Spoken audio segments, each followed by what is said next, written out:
1 रुपया तर आता भिकारी पण घेत नाही, पण या 1 रुपयामध्ये आम्ही पीक विमा योजना आणून शेतकऱ्यांवर उपकार केले, अशा पद्धतीचं वक्तव्य कृषी मंत्री महोदयांकडून आलं। हे वक्तव्य ऐकून जरा आश्चर्य वाटलं आणि शेतकऱ्यांच्या भावना पण या वक्तव्यामुळे दुखावल्या गेल्या।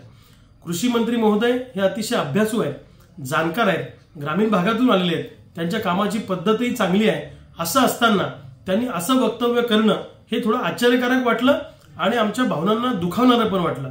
कृषी मंत्री महोदयांना माझी विनंती आहे की इथून पुढे तुम्ही शेतकऱ्यांना मदत करू शकत नसाल तर किमान शेतकऱ्यांच्या भावना दुखावण्याचा प्रयत्न तरी अशी वक्तव्य करू नका।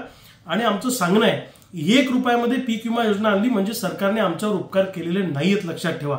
सोयाबीनला 10,000 रुपये भाव अपेक्षित असताना, कापसाला 12,000 रुपये भाव अपेक्षित असताना आम्हाला सरकारी भाव 4852 रुपये आणि आता 3,500 सोयाबीन आम्हाला मार्केटमध्ये विकावं लागते, की जिथं प्रति क्विंटल सोयाबीनचा उत्पादन खर्च प्रत्यक्ष बांधावरचा 7-7,500 रुपये आहे।